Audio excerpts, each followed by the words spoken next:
Dans cette vidéo, je vous partage pourquoi se priver de l'outil astrologique en tant que thérapeute est une erreur. L'astrologie est un outil incroyablement puissant dont se privent tant d'herboristes, d'herbalistes ou de phytothérapeutes. Le langage commun entre l'astrologie et l'herboristerie nous aide, nous guide dans notre évaluation des problématiques de nos clients, de nos clientes et dans notre compréhension holistique de ce qui se passe pour une personne en faisant le pont entre ce que l'on appelle l'énergétique planétaire, l'évaluation énergétique des symptômes, ce qui se passe avec la force vitale, et l'énergétique des plantes, des êtres végétaux.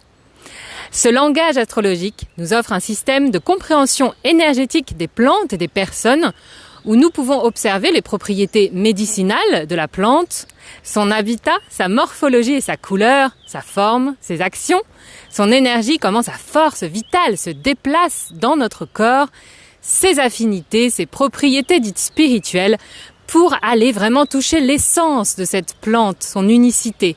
Et nous pouvons comprendre tout cela à travers le prisme de l'astrologie, des principes astrologiques. En tant que thérapeute, plus nous avons d'outils pour évaluer ce qui se passe avec les problématiques de nos clients, de nos clientes, et avec l'intelligence du corps, avec ce qui se passe avec leur force vitale et à des niveaux plus profonds qui touchent à l'âme, plus nous pouvons aider nos clients et leur apporter des recommandations à base de plantes les plus adaptées pour eux et eux uniquement. Cela nous permet aussi de voir dans le corps les racines profondes des déséquilibres et le thème astral étant cette empreinte énergétique multidimensionnelle, il nous permet d'aller voir au-delà du corps physique et aussi en étudiant les transits, les mouvements astrologiques.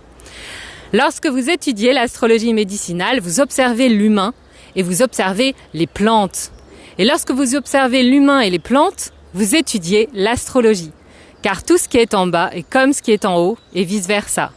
Ce qui veut dire que le langage de l'astrologie est profondément ancré et imprimé dans tout le langage du monde naturel, mais aussi des saisons sur cette terre.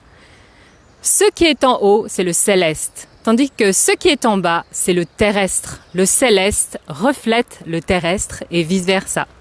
Il s'agit en partie d'une question d'observation et de saison. Le spectacle étoilé du ciel change à mesure que notre planète tourne doucement, marquant le changement des saisons qui vont affecter non seulement le grand macrocosme de l'univers, mais aussi le microcosme de notre propre univers personnel, composé de nos expériences physiques, émotionnelles, mentales et spirituelles. Certains astres, selon leurs mouvements, nous affectent personnellement avec leurs rayons d'énergie qui vont harmoniser ou neutraliser ou perturber notre énergie, notre vitalité, notre santé. Et tout cela est observable en pratique chez chacun de nous. L'astrologie est l'un des outils les plus puissants et les plus anciens que nous ayons pour cultiver et développer un système de phytothérapie holistique très raffiné, très efficace et très précis, très spécifique, qui permet aussi d'aller dialoguer avec les médecines traditionnelles à base de plantes comme l'Ayurveda. Pour explorer cette pratique et l'intégrer à votre pratique professionnelle, rejoignez la formation professionnelle Cursus Thérapeute, Cursus Créateur jusqu'au 20 juin et explorez dans la mini-formation le début de ce parcours avec 4 jours offerts entièrement gratuits de formation par rapport à tout ce que l'on voit en astro-herboristerie. À bientôt!